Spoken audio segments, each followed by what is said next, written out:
you weighing now then, Sass? I'm only so I was 240. I was 238-ish on stage. I had a few different stage weights, but to call it 240, I'm about 256 today, so it's not too bad. That's not too bad. 16 pounds. No. Yeah, that's not too bad.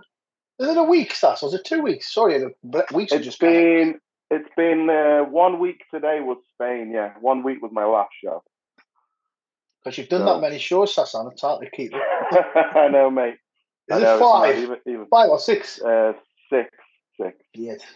There was a massive drought at first, wasn't it? Now he's short an abundance of shows. Getting greedy, isn't he? He's getting greedy.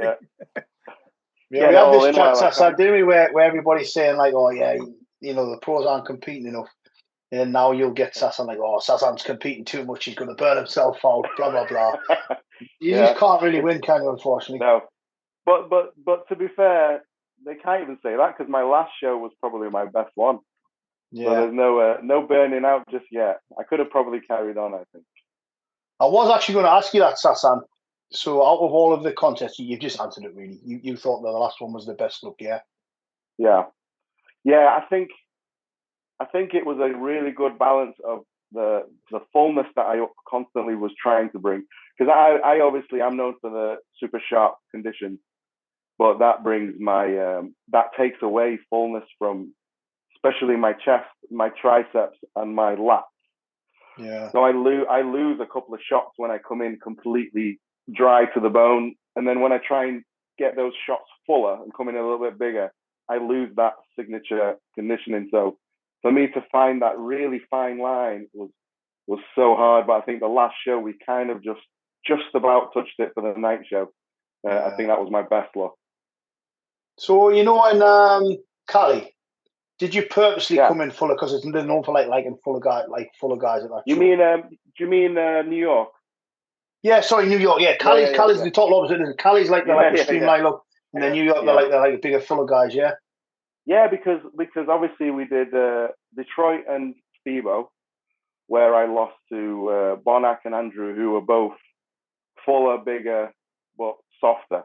Well, Bonac was only a little bit softer, but Andrew was quite a bit softer than me. So we thought, what if we come in? And Tyler Mannion kept saying that Sass is coming in condition, but he's always flat. So he kept saying it a few times.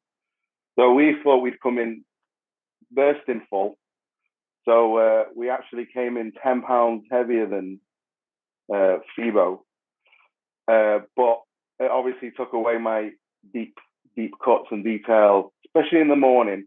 To be fair, we did overshoot, but that was on purpose. I know people were saying Sass is tired now, he's not peaking, but it was on purpose. We wanted to see how I would look next to the other guys, and I think the risk wasn't worth it. So coming in that much fuller didn't give me enough to compete with the big guys. Whereas if I come in super sharp, that's where my weapons kind of lie the best.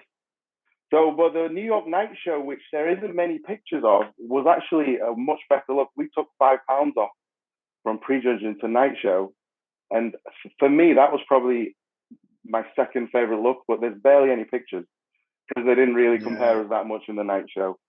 So yeah, the full look, I don't have the size and I don't have the structure to come in bursting full like Andrew and Regan and Nick. And so I think for me, it's edging towards just all out condition, but coming full enough to really show off my shape as well. Yeah. So every show was a little bit different, the look, which is quite interesting for me because Cali was the complete opposite. Cali, I was 232. So we really just sucked it right down. We lost about 15 pounds from New York to Cali, and that was 1 week. And then Toronto and Spain was like in the middle. So that was like 240, which was probably my favorite, my best kind of look. But it all worked out in the end, Sasan, because you're going to Olympia now, so it's all good. I know, yeah, it's crazy. Yeah. To be fair, mate, props to you for like just keep banging away without all of it. Because usually, even some of the pro guys are online, like, hey, you know, this, that, whatever, complaining about something. You just kind of kept your head down and kept bashing away. So big props. Thank you. I had to do it. I had to do it, if anything, just to prove to myself. I didn't want any regrets later on in life. I didn't want to look back and think, why didn't I do more shows? Or, why was I lazy? I don't want any regrets. So it was all for me, really. Just so I can retire a happy man in the next few years. Yeah. Mr. McNab, can you hear us all right? He's in. I just didn't know whether you could hear us because you were being quiet. Oh no, it's because my computer's been a bell, so I ended up coming in a little bit late. So I shut my mouth. Know my place when the champ is talking. Thank you. We haven't really got any routine for the day, so that's because obviously kind of last minute that you're jumping on. I know you haven't got a lot of time, so mate, anytime you want to shoot off, just let us know. It's literally as long as I can go by 6. It's just we need to shoot to the airport. That's all. We just chat shit all night long, so. Well, that's fine. I enjoyed the last one a lot, so we don't even have to talk about anything particular. Also, there's one question. Sorry, Dan. There is one question I do have for you because we kind of discussed this briefly, Sasan, because we always kind of talk about new school, old school, whatever. Yeah. And have you reverse dieted out of your diet? Have you added in 25 grams of rice per meal, or have you just? No. I just eat. I honestly I obviously I focus on good food, but my goal is to get my weight and fullness right back to almost pre-prep as quickly as possible. Not blowing out of control, not like water weight, but I mean just gain weight as quickly as I can, get rid of the craving, get rid of the the hunger and the tiredness and the sleepiness, because like for a couple of weeks you're in and out of sleep during the day. Your body's it takes a while to get back to normal. And I don't want to waste time doing that. So I kind of I feel my craving. If I'm hungry, I eat. I let my body weight go up as fast as it wants, as long as I'm not, I'm not uncomfortable where I'm getting really bad lower back pumps and calf pumps. Yeah. So if any of those start creeping in, I'll start to cut back the food. But I find that, I don't know if it's all the years I've been training, but it's hard for me to rebound fast anyway. So I pretty much just eat, and I don't do it slow. I don't like doing it slow. I just think mentally I need to come out of that prep, because I've only got 6 weeks-ish till I kind of start to dial it back in for the Olympia. So I want to know that when I get to that Olympia prep, I want to be like, right, I'm ready to go again. Being in shape for the last 13 weeks, I was in stage condition. And from 7 weeks before that, I was dieting. So it's a long stretch. So mentally, I need to know that for the Olympia prep, I'm going to be nice and fresh. So I'm not going to waste time creeping my food up, but I'm going to be mindful of what I'm eating. It's going to be quality food, cheap food at the end of the day. If I want something, I'll have it. But good food, good protein, lean, nothing too sloppy, and I just eat as much as I want, really, and get using that rebound and strength and pump to see if I can get 1 or 2 pounds of muscle in the next few weeks if I can. So I'm not going to waste time. If my body wants the food, I'm going to give it 100%.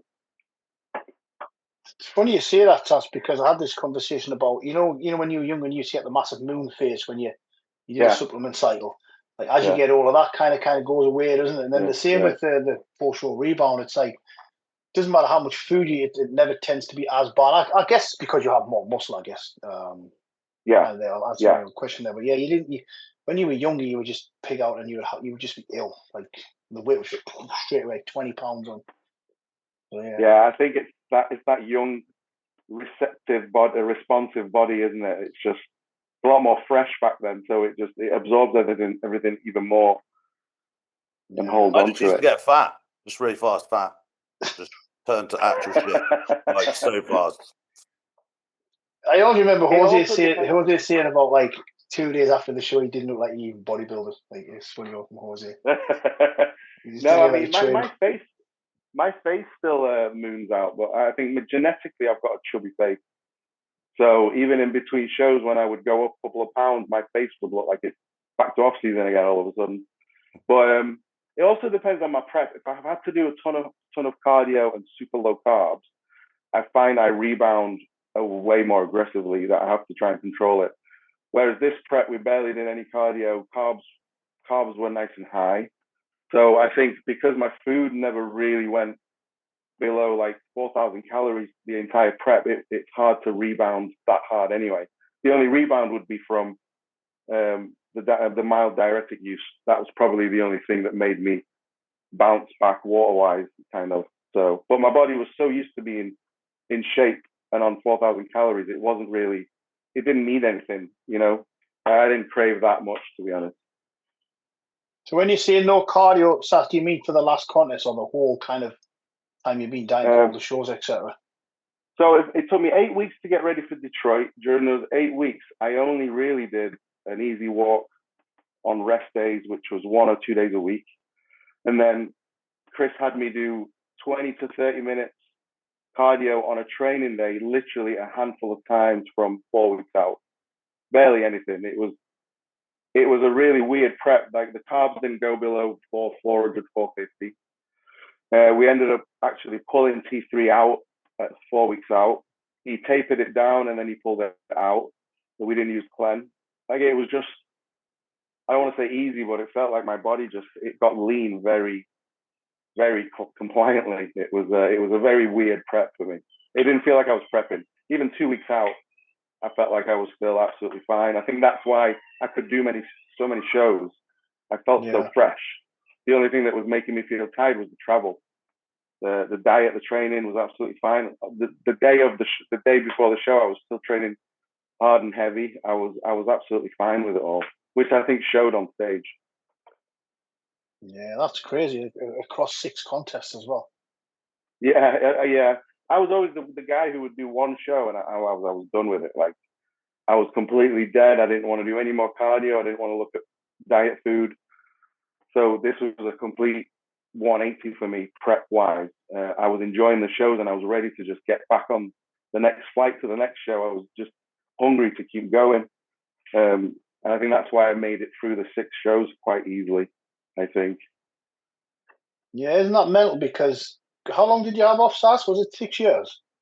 6 years, yeah, off stage. You would think it was going to be like the total opposite, like shit, I've had this time off. I'm going to have to like, do everything like twice as much cardio, etc. So I guess it's good that I know we have had some people on here who are kind of like demonizing cautious and stuff, but I guess it's good you had someone in your corner kind of, because I'm imagining in your head you're like thinking, shit, 6 years off, let's do everything all together and whatever. And I would have run myself into the ground way early. Like Chris kept me so heavy and full all the time. He would throw 1,000-gram carb high days at me like multiple times a week when I wouldn't have. He just wouldn't let me like lose much weight at all for weeks. Like for days, he would have my weight go up for a while and then he'd let it come down a little bit. That's where I would have messed up. I think I would have got completely shredded, but I would have burnt out like after the first 2 shows, I think.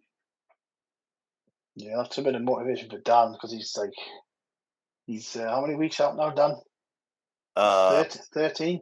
Yeah, I don't think it's going to work for me. You need the Heirati genetics. Sorry, I'm pronouncing that right, Sas. I've always had you did. Loads of carrots have a fat shit. Never mind. No, you did. I'm just a genetic toad.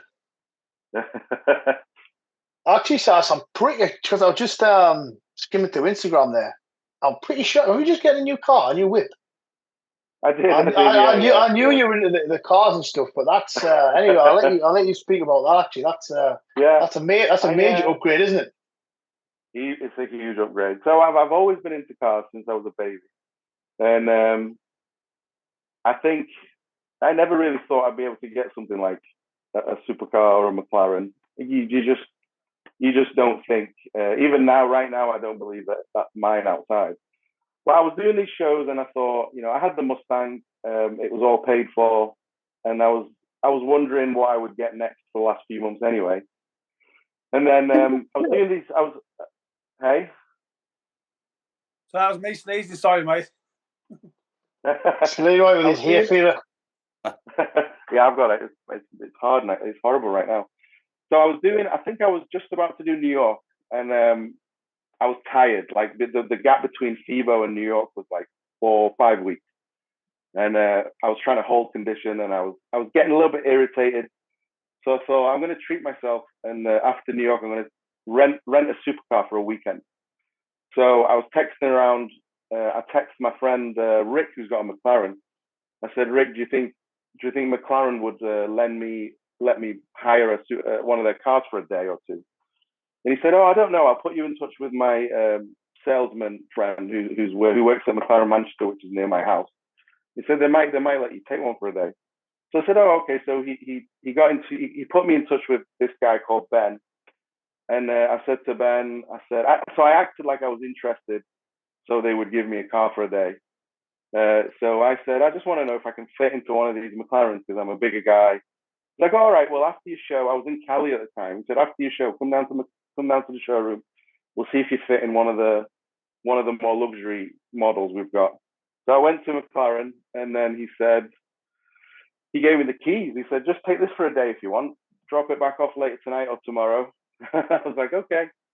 So I took this McLaren, and it was just so easy to live with. It was comfortable because the GT is like their luxury version. It's a little bit higher. It's got more space. It's got boot space. It's got comfier seats. And it had this nose lift thing that lifts the front end up so you don't scrape it on any bumps and stuff. So I took this for a day, and I completely fell in love with it. So I took it back, and I flew to New York. And while I was in New York, I started texting McLaren saying, what have you got in stock? I just want to know the numbers. And secondhand McLaren, the numbers weren't as scary as I thought. So I thought, well, I'm winning some prize money. So I said to myself, if I get at least second in the next 3 shows, I'll be able to put a little deposit down for a McLaren, and I'll be fine. I can coast through the finance. So, but yeah, it worked out. I ended up winning 2 shows. So I thought, I'm going to treat myself, because if I can't afford this in 2 years, I might not be able to afford something like this. So I want to look back and think, at least I owned one for a year or two, and if it didn't work out, I could always send it back or downgrade or whatever. So yeah, I treated myself, and I kind of needed it. As silly as it sounds, I needed something because it was hard going from show to show. I've obviously got my coaching business. I've got the kids. Life didn't stop for me. So I would get off stage on a Sunday night. Monday morning, I'd wake up. I've got check-in after check-in. I've got a flight to catch. I come home. I've got work. I've got the kids. Then I've got another flight 2 days later. It was kind of it was getting quite hard at one point. So I wanted to know that I've got something bright and shiny waiting for me when I get back from America one day. So that's kind of how I validated it for myself. So now here I am. The Mustang's getting sold, and I've got this McLaren sat outside in the rain. Yeah. Very nice. That salesman knew exactly what he was doing, didn't he? Yeah, sure. I'll take it away for a day. Oh, know you're going on a buy. That's how you're supposed to pair pairs of Jordans when you're dieting and contest. That's what I used to do. You buy pairs of shoes. So you just got congrats. I'm sure I just spotted there. Very, very nice. Not that I'm a car guy myself, but I appreciate a nice car. Yeah, I'm the same. Well, I usually buy car parts when I'm in prep, or I usually do something, but I didn't think I would ever buy a supercar. Pretty epic prep buy, I think. Well, you get a nice chunk of prize money from the Olympia, Sass. That's we'll see. We'll see. Come on, man. Where do you think? I know this is a very broad kind of thingy question here, but and again, most bodybuilders won't say, "Oh, I'm going to win the Olympia," type of thing. Because I know you're a very humble guy anyway. Yeah. Where would you be happy if you place it the Olympia this year? I've thought about this obviously, and I think about it realistically. I've looked at my 6 shows. I've looked at exactly how I look in every pose next to some of the biggest names, and I think that if I can come in 100% and full, where I don't lose my arms and lats, if I come in 100%, I reckon I can be in the top 12, somewhere between 8 and 12. But I'm also the guy that I know I can come in 100% most of the time. And I also know most of the top 10 guys, they're not as consistent as me. So I know I'm the guy that will sneak in if someone's off. Yeah. So if Regan's off, if someone like Tonio won't be off, but if Regan's off, let's say Justin's off, Justin Shire, you've got if Bonak's off, any of these guys coming off, I can slide in. I know I can. So I don't know. It depends. Like I'd be happy with a top 12, but I think I can climb up a little bit, knowing that if they slip up at least a little bit, I know I'll be there to take their spot. But if everyone's 100%, I would expect 10 to 12, I think, and I'd be happy with that. Yeah, someone asked me this the other day, and I'll tell you exactly what I said. And I'll be totally honest. I said probably 8, 10. As much as you want to buy guys, and I would say, hey, he's going to get in the top 3. Like this, I'm realistic. Kind of, you have to be a little bit realistic, unfortunately. Yeah. I'm not. I didn't do this comeback to be an Olympia champion because I know that's not in my. I've not got the structure. I've not got the size. I've got more flaws than I did back in 2018, but I make it work more now because of my mindset and my muscle maturity is way better than it was. If I had the physique I had in 18, I think I can get into the top 8 a lot easier. Because I had fuller arms, I had fuller chest, way fuller chest, and my back was a lot wider than it is now. Unless I can improve on those in the next off season, maybe in the next year I can get into the top 8. But for now, 10 to 12, I think I'd be absolutely happy with. Yeah. That wouldn't be a bad spank stats from having like 6 years off. Yeah. Someone who's 40. Yeah, you're on the big 4-0 gang as well. Oh. Exactly. Yeah. I'm 40 in a couple of months. So. Oh, so you're not there yet? Not quite yet. Wait you wake up as soon as you're 40, Sas, then you wake up in the morning, you just like a switch goes off, and you feel all different. Leroy, it was your birthday as of late. What did you feel about like because you're at a significant age? I won't say it online if you don't want me to say. Did you wake up? Was there another switch gone off in your body, Leroy, or did you just feel super fresh as always? I've never ever considered my age and thought about it up until the night before my actual birthday. Yeah. And it was like a fucking being hit by a plank of wood. 60. Really? Yeah, I'm 60. Fucking hell, 60. Where's the? And then you start thinking, well, where's all the time gone? In my mind, I'm still 21.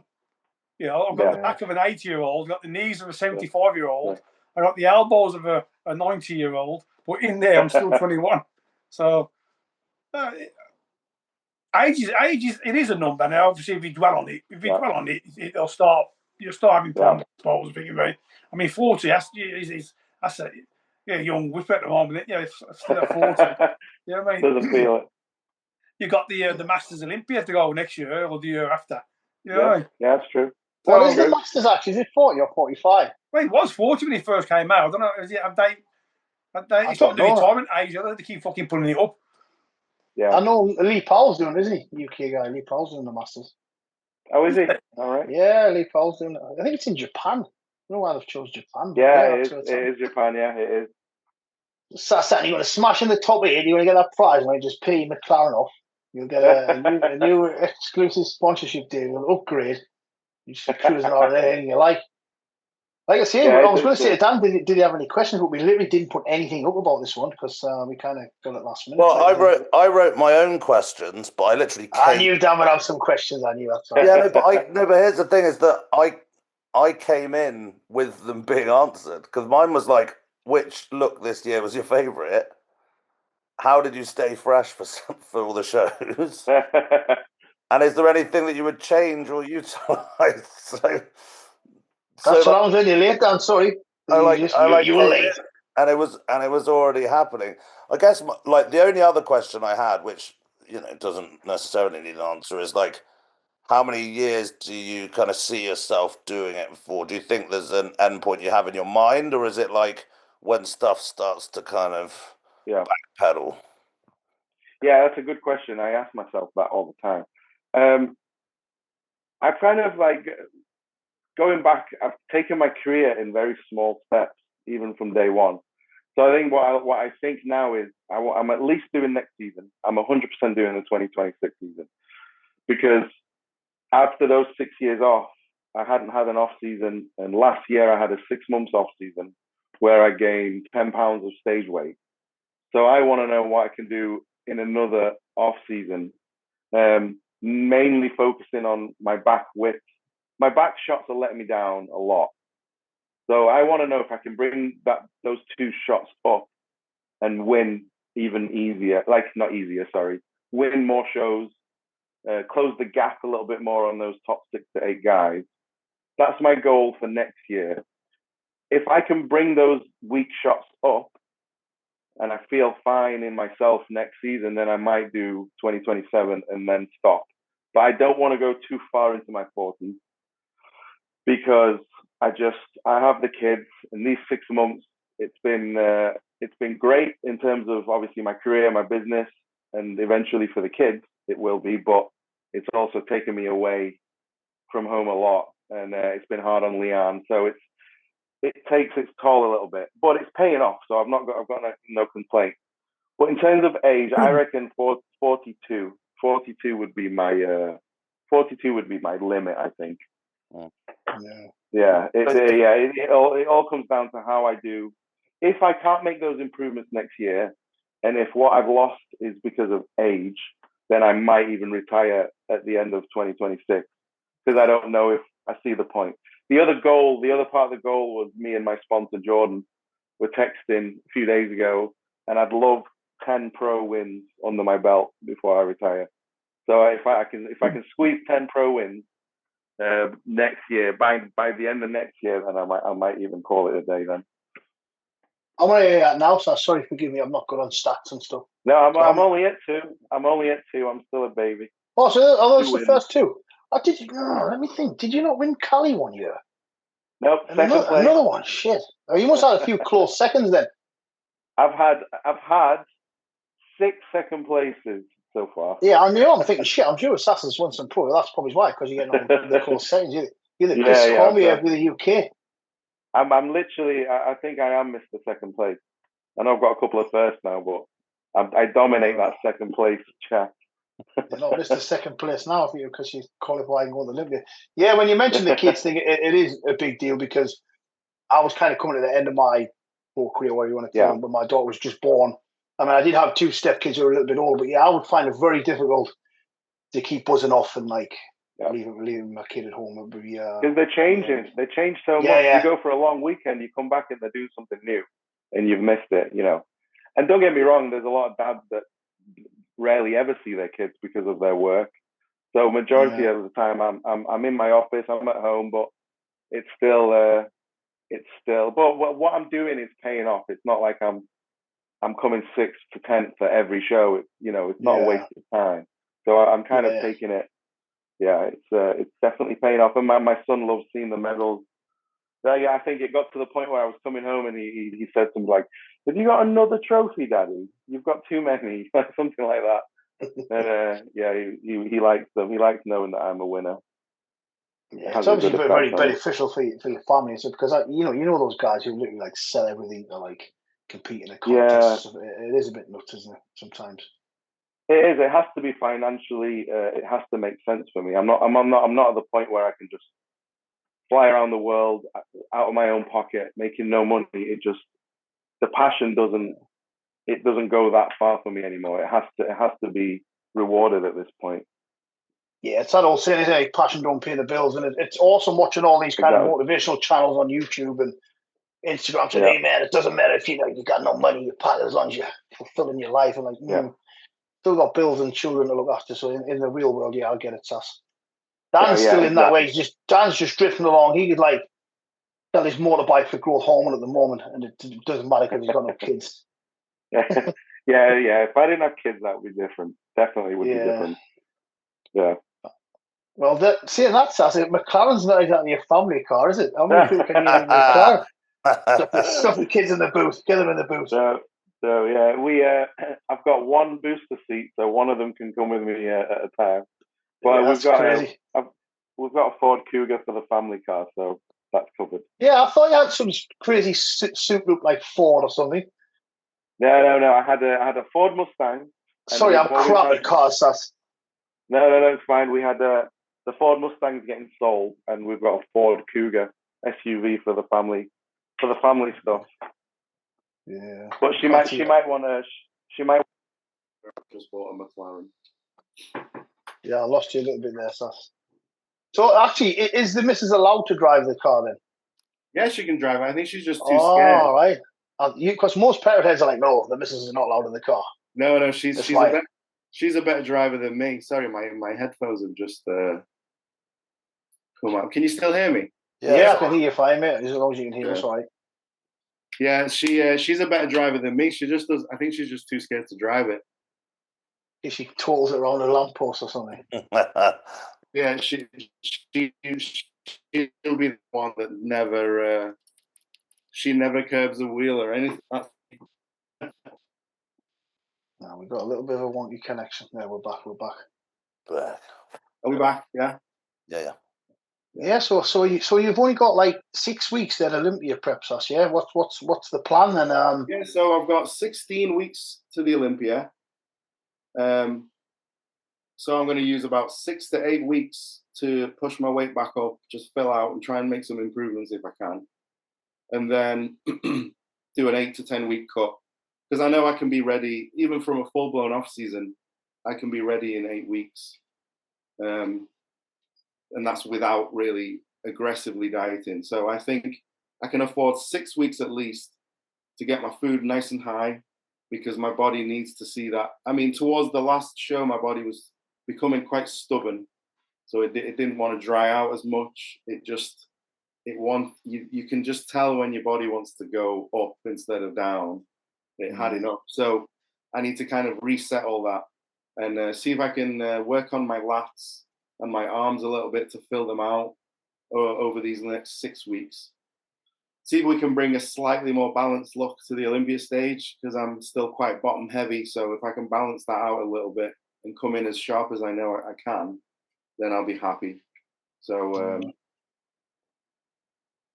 yeah. So actually, while we're on, guys, I just quickly flicked online there. Is Dubai Pro, has it been done yet, or is it still going on now? I think it's going on. They might even be on stage right now.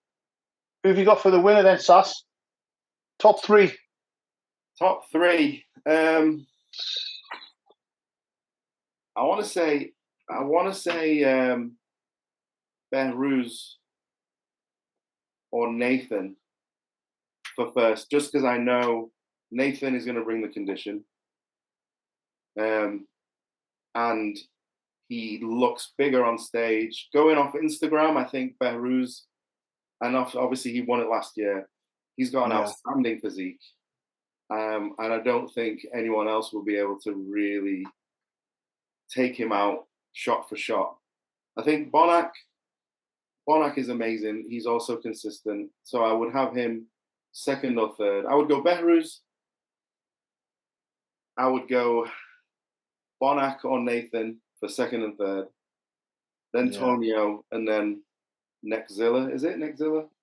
Oh, no, Mo Foda's doing it. Mo Foda's doing it as well, actually. The only things I've seen of Zilla, he had a vest on, so which is like a bit weird. I don't know if there's anything else that's been out there, but he's been doing shots with a vest on, which kind of... I think... tells me he's kind of hiding something. Yeah. I go off previous showings, and I don't have any confidence in Zilla bringing the condition. So I hope he surprises me, but I just don't see him coming in sharp enough. Mo Foda, is it? Mo Foda, he's got an incredible physique, so I would actually put him in the top 3 or 4. It's hard. Like, the one thing I've learned is, especially doing so many shows, I remember people counting me out in Cali because there was 2 or 3 big Brazilians coming in, and everyone was like, "Sass isn't big enough." I was coming off New York, so everyone thought I was tired and I couldn't peak, so no one had me in the conversation. But as soon as we went out, first call out, I went straight past the Brazilians, and it was just me and Regan. So I think it's hard to predict, unless it was just kind of like a fantasy football type prediction. You just don't know how people are going to show up. That's one thing I've proved. I think going into FIBO, it was meant to be Andrew Jack's breeze, like walk in the park. No one else was meant to be even in the conversation. It was literally Andrew, like who's going to come second and third. That was how it's going to be. And then I come out of Pridgen beating Andrew. Yeah, he was off, but no one expected me to come in. So I think that's kind of completely changed my mind on making predictions, because there's so many people that can come in off these days. And once you're off, and someone else isn't as good, but he's 100% on, you know, if it's judged right, they should sneak in. Yeah, everybody, even in like, it might have a couple of days, isn't it? You can look amazing on your social media, and in a couple of days you could all go to shit, unfortunately. Exactly. So I think that's what's exciting about bodybuilding. You don't know who's going to show up better than expected and who's going to show up and disappoint. Plus, you don't know whose pictures are filtered now. We have to get exactly. That's the other thing. I would look at pictures and these Brazilians coming into Cali, and I'm like, do I even have a sometimes you doubt yourself. You know, the whole internet are putting you 4th and 5th, and these guys are being absolutely hyped about. So I had to keep a very level head going into, I was backstage looking around. But as soon as we got glazed and started pumping up and I was looking in the mirrors, I knew that they just didn't have that quality finish, polished look that I could bring. So I walked out knowing I could take those guys out. But if you went off internet pictures, I would have been like 6th place. That's the problem with the media nowadays. Hey. That's one of the problems with the media nowadays is it sort of spoils the contest, where you get a lot of people, they believe that what they're seeing is real fact. Yeah. And then when they walk out on stage, there's a massive disappointment. You know, so it's, I mean, it has its pros, but it also has its cons. And no, I agree. My opinion on the media is little is better. I know they bang you to get more stuff on. So, but I think little is better, because as you come to a show, you don't want to show your goods. You don't, not in its all splendor. You know, you want to shock them when you walk out on stage, and that, to me, that is the best feeling ever. Is when someone walks down, you think, "Fuck, look at that." You know, I haven't seen it all year. I haven't seen that physique all year, and bang, there it is. Yeah. I think we're missing that quite a lot. I really do. Yeah. And it's funny you mentioned that, Leroy, because I was speaking to Mark about this yesterday. And my brother, he's a good amateur, really good bodybuilder. He's like 10 weeks out. He's posting pictures like 50 times a day. I was like, Mark, dude, let's try and just create a little bit of excitement. Like, stay covered up a little bit, let a little bit up the pec stick out or something. Like, can you remember and again, it's all like old school, whatever, but there's so much stuff, like Leo says, in your face now. It is getting a little bit boring.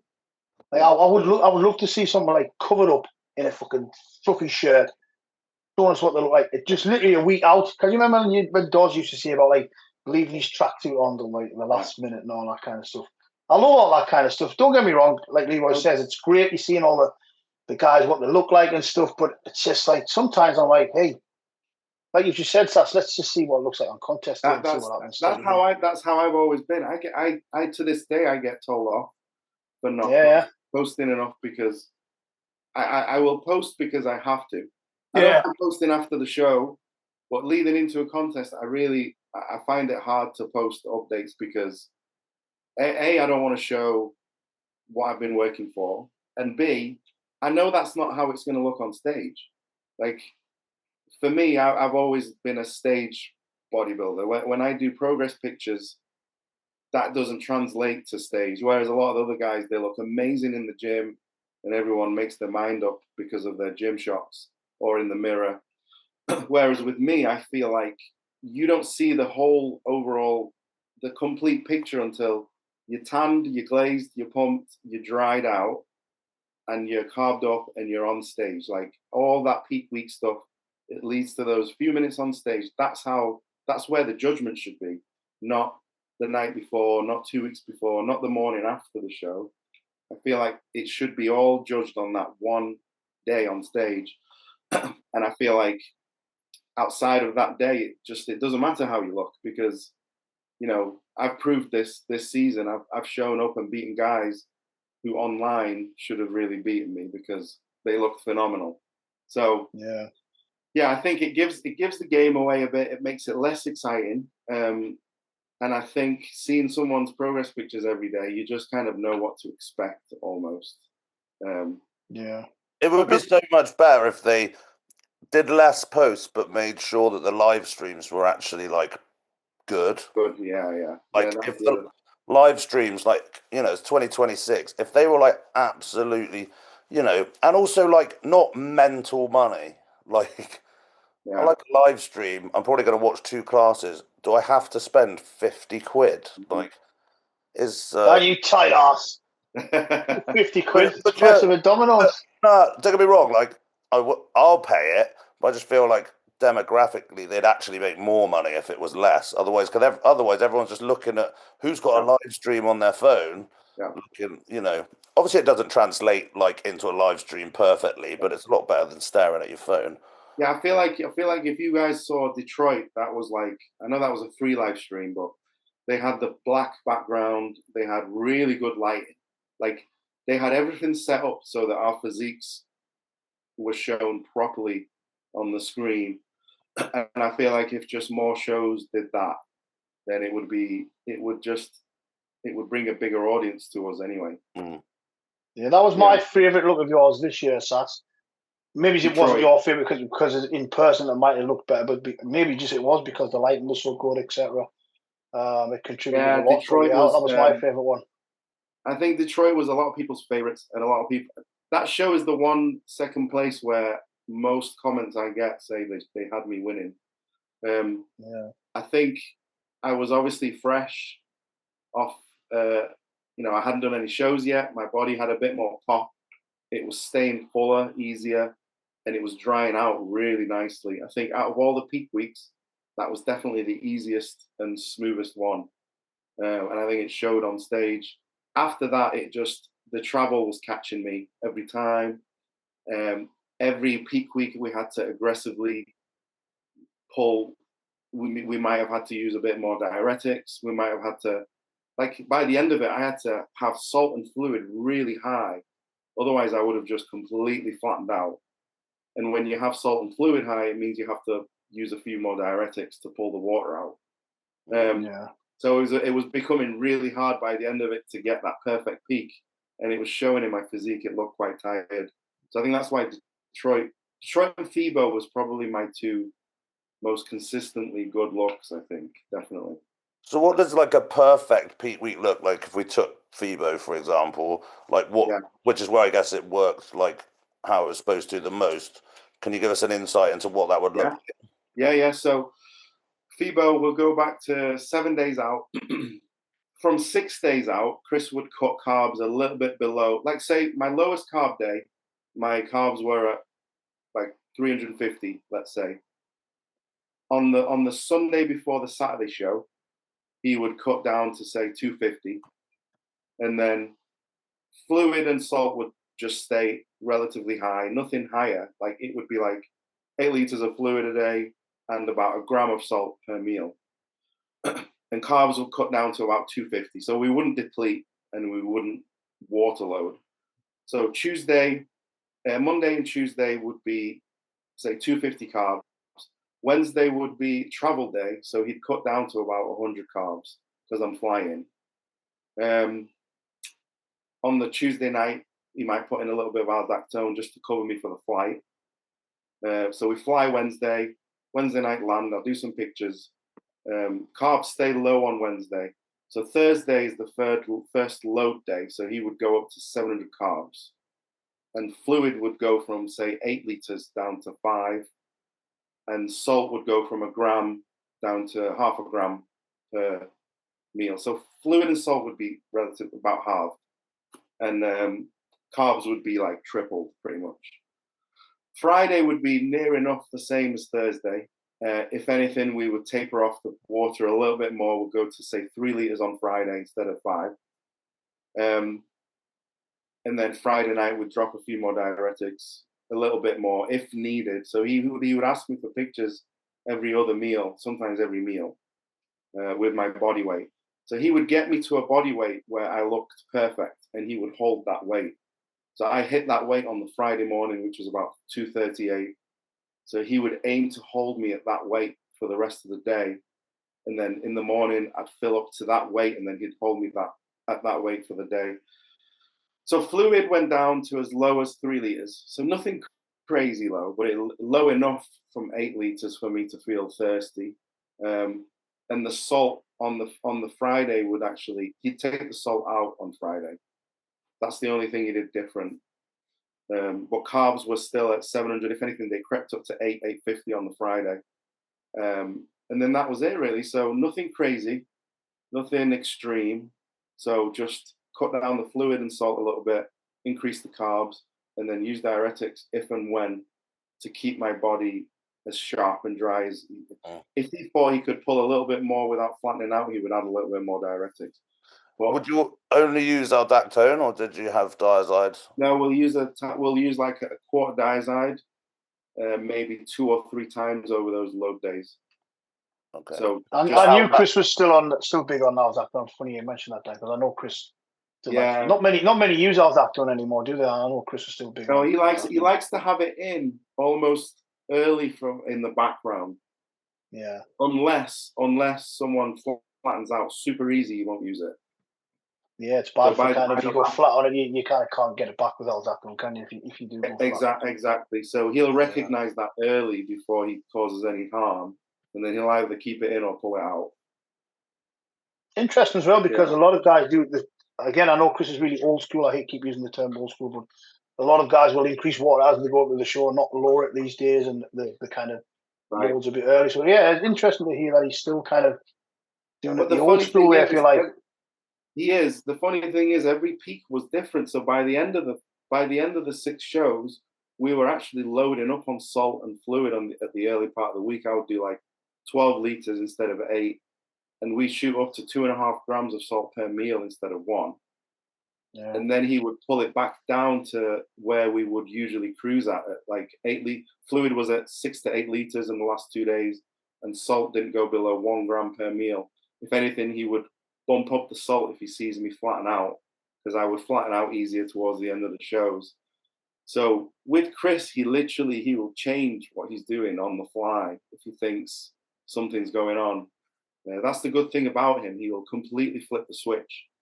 So whereas usually he'd taper the fluid off, he would actually add fluid the last couple of days on the last show to keep me fuller. He's never really used salt in peak week, whereas these last 2 peaks, he was loading me up on salt pre-stage. He would be like, right, take 4 grams of salt now, which would be an hour before stage, to get that massive sodium hit, which he's never done before with me in the 10 years I've known him. So he still surprises me quite a lot, which is, I think, what's so good about Chris. He's really open-minded.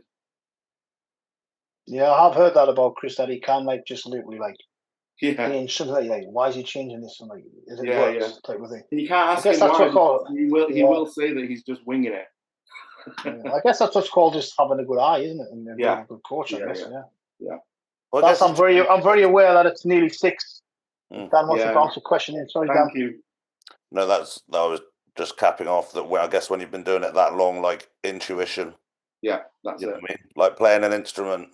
Once you know what key it's in, off you go.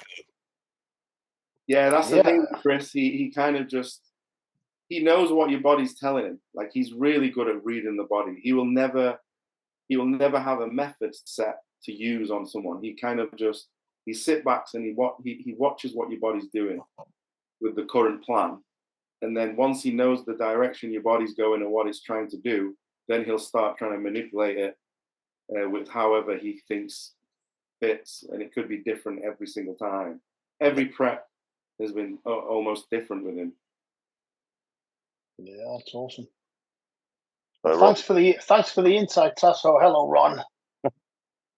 Anytime. He's been quiet. Hopefully we can have a catch up before the Olympia Sass. We'll get Big Jimmy on as well. I'd love to. Sorry, today's a one-off. Next time I'll make sure I don't have anything to run away to. But I'd love to be back on, maybe mid prep and then pre-Olympia. Tell you how it's going on. Oh, I'd love that. Yeah, that would be cool. But in the meantime, Sasan, we'll look out for you spin around in your car with your booster seat. That's going to be so funny. I'll try not to show it off too much. Yes. No, show it off lots. It's a nice achievement. Get some fucking biceps out there. In the window and stuff. Yeah, that's a shot that needs happening, the Arnie bicep out there. Okay. Yeah. I'll keep that one in mind. Yes, mate. Right, Sass. Well, enjoy the new machine, but be safe. Thank you very much. Thanks for having me, guys. Thank you. Speak soon, mate. Take it easy, mate. Stay safe. Bye-bye.